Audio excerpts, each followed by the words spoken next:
Hello there, my basement gaming dwellers. Welcome back to the channel. My name is Joe and you're watching The Average Joe Plays. So for today's video, we are in a Smite Conquest match, and in this match particular, I thought it'd be a very good tutorial on basically the start of a support. Now there isn't too much to starting support, but this game doesn't last too long and they actually surrender. We actually surrender because our Anubis stops playing, but I can kind of detail, you know, the basic start. So as you saw right there, we started at purple with our carry, Neath, and what I'm doing right here is I'm being aggressive, seeing how they're reacting, and kind of walk right up into their face so they can't clear the wave. I know that Medusa doesn't have the best lane clear, and so as you can see, we had already cleared our first wave and our second is on the way and we're already ahead. So that is what you should be looking for. You should be looking for pressure right there.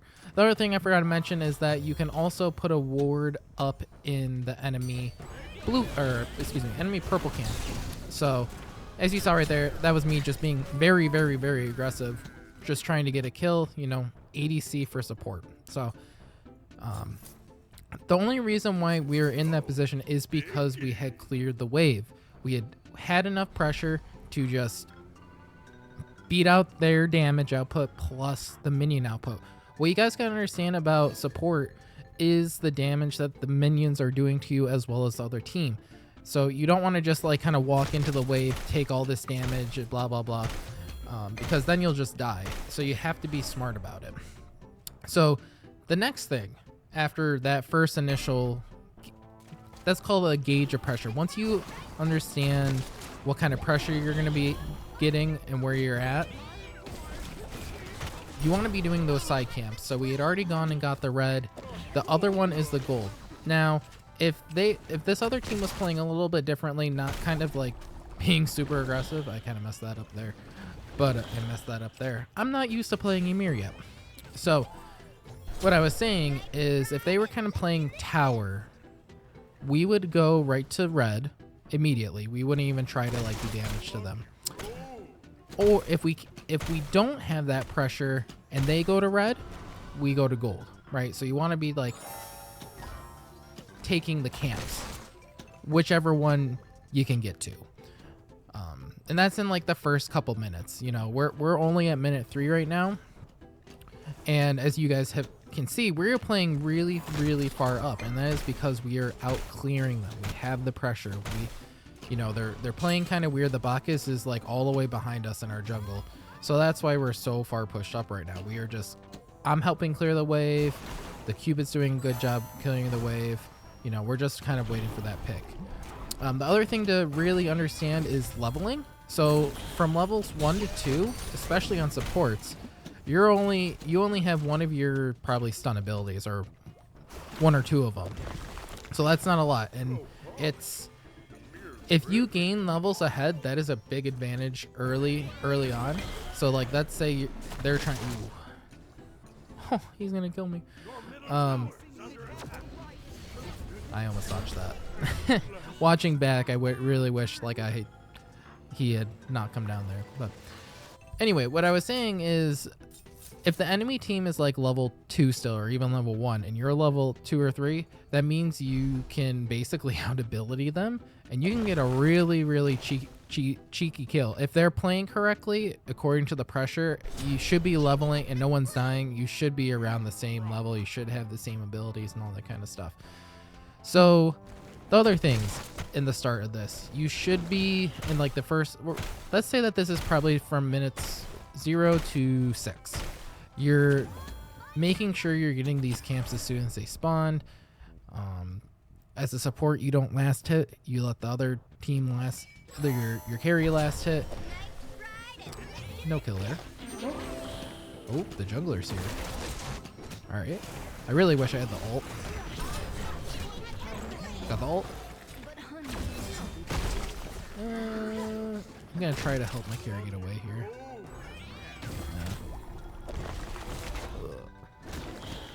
Man, that's annoying. But anyway, so you're basically watching those camps and you're trying to say to yourself, how many of these camps can I get kind of like on cooldown, right? Like you're just trying to get them as much as you can. Die, Mulan, die. So as you can see, the Janus is coming back again. That's really funny. So our blue's up and our gold's up. Unfortunately, we were like trading, so we can't get to them. But basically, I would say if you're even, the thing that's going to set you apart in the early game is going to be who gets the most camps. So gauge your first thing, like I said it earlier, gauge your pressure. If you know that you have the pressure but you can't get the kill, start rotating to your camps right away. If you have the pressure and can get a kill, go get the kill. If you don't have the pressure, you probably want to play tower and then go to the opposite camp that the enemy didn't go to. So now we're coming up to minute 6. Well, what do I do? What's important about minute 6? Well, that is when the first night and day cycle starts happening. It turns night. The rocks spawn that has the crack. Health, OP kind of healing and kind of game, if that's what you want to call it. So ideally you want to have the carry take that particular rock.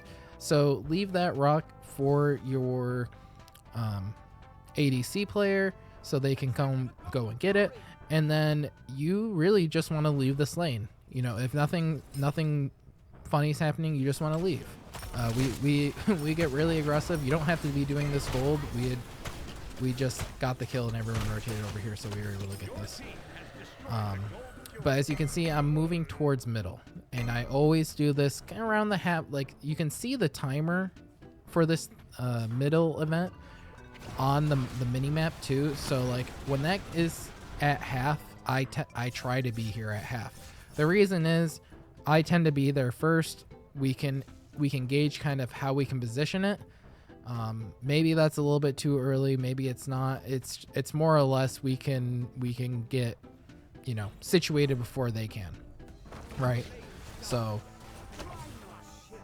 it is always worth fighting over this because of the Naga pressure that you get from it when you win this event. So also you might be able to like snag a kill or something. Someone can, you know, level up. Unfortunately, my team just kind of, I thought we were in pretty good position on this, but they decided to kind of play back on this. As well as you can like look at the sides, and you know, if the mid doesn't want that crack rock, you can go get it as a support. You can level up pretty easily. The more people that are in this area, the faster those XP shards that fall from the sky, they'll drop faster. And the first one to 100 basically wins. So I mean, it's fairly simple, but it's a very good way to get early pressure in the early and mid games. I mean, this is happening every, you know, 6 minutes, I guess. I don't know if it's every 6 minutes or if they change the timer. And then you get that. You can pick up the ritual. The mid can pick up the ritual. It's basically like you know, it's like the scorpion item, right? It pops everyone's location and does a little bit of damage on them. So now you're like, okay, so that event is now done. What do I do? So this is where you're kind of getting to that mid game. There's a couple of things you can do. You can rotate back to, you know, the carry lane if you want to. Sometimes the carries doesn't need your help there, so you can stay mid. It's up to you depending on how the game's going. This Cupid really doesn't need my help. He is outplaying the Medusa pretty much. I kind of came over here just so we could try to secure this camp, as well as I thought we could get a kill on the Medusa. This is also where I realized in this game that our solo just stopped playing the game he must have just DC'd or left or whatever. So this is where I'm like, oh, this isn't very good. But as I was saying, you can kind of rotate between the dual lane and mid lane. What you don't want to be doing in this stage is just stealing farm away from your mid laner or carry, or even your jungler. You know, like the camps that are okay to take are the kind of like the low level back camps, like the harpy camps, and that I cleared earlier. They're easier to clear. Don't just sit at someone's like purple if you can't clear it. You know what I mean? Like, some people don't care as much. You know, like I'm right there, I'm splitting XP. Other people care a lot. So, I come over to these crack rocks because these should be getting split by the solo laner and the jungler, and you know, our solo laner's not playing, so you know that is totally acceptable. Ganking solo lane, is it worth it? Well, that's really the jungler. I would say the junglers, you know, should be the one kind of ganking solo lane, but if your solo lane really needs help, so you should only really come over to this lane if you can secure a kill for the solo laner, or you know what I mean. So right now I started playing as the solo laner. It really stinks because we were up 15-3 and you know, I was just like, man, my early game in this game was very good enough to be like, you know, get up a video on YouTube about like, you know, what do I do in that first 10 minutes? Because we really did everything we needed to do here. Like this is how you set up your team to win game if you don't have anything weird like a DC happening. And I know it's not as simple as I just made it out to be, right? There's different gods, and understanding pressure is not as easy, right? Like it's just comes with matchups and awareness of your location on the map and stuff, and how comfortable you are playing in that role, playing in dual lane, playing in mid lane. Like, when do I have the advantage? Like right now, I'm pretty sure I get totally outplayed by this Bacchus, and it really irritates me. I'll let you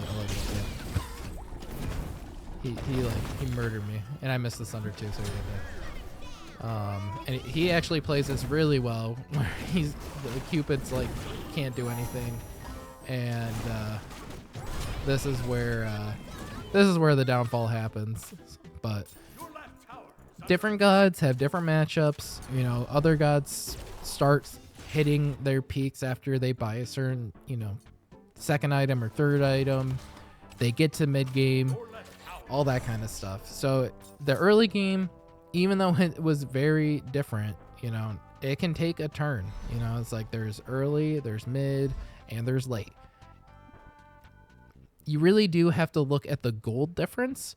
Like if the gold difference in the game is like 17,000 gold, I would say that is a unwinnable game, and it is totally okay to surrender that.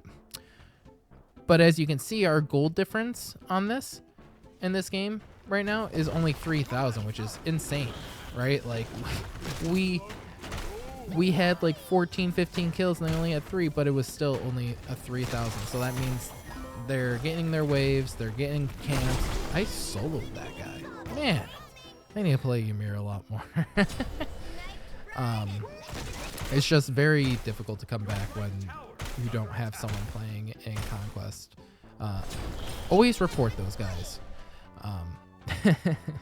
So yeah, I just kind of swapped to solo at this point.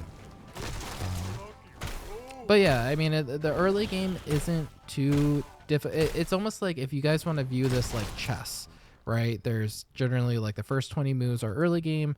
Then the next after 20 moves are like your mid game, and then probably after the queen falls, it's your on either team or both teams. Generally, you trade queens.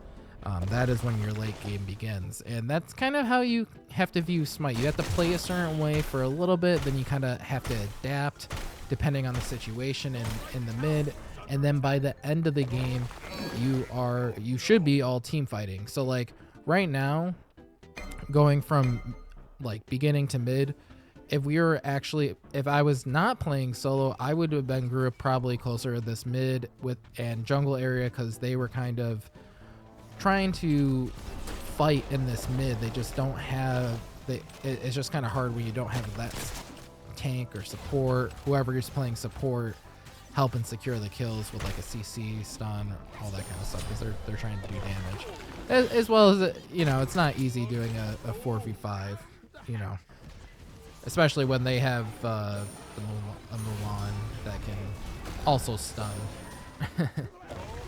But we were doing very, very well. I want to commend my teammates for sticking it out for at least a little bit. But I think we all surrender here. So I was just like, yeah, I'm not waiting for this Anubis to like get off the pod or, you know, finish his DoorDash. It's a shame because he had his lane won. You know, he got tower first and all that kind of stuff. And then I guess just to continue, at the end of that night phase, you need to make it over to the Naga, so you want to be grouped up then. So anyway, guys, that is my little tutorial on how to start as a support. If you guys like the video, go ahead and hit the like button, drop a comment down below on what you want to see coming up in Smite 2, and as well as hitting that subscribe button. All right, guys, this is Joe from The Average Joe Plays saying have a great one wherever you are, and I will see you all in the next video. Peace. Hey there, my basement dwelling gamers. Thank you for making it to the end of the video. You are really, really, really neat. If you are just wandering in and are new to the channel, I make some cool videos of video games and collecting, whatever I'm in the mood for. If you want to stay up to date with me, please consider hitting that subscribe button and pressing the notifications so you can know exactly when the next video drops. If you like today's video, why not just hit that like button so we can reach the hearts of more people, and of course, drop a comment down below. All right, friends, this is The Average Joe saying have a great one wherever you are, and I'll see you all in the next video. Peace.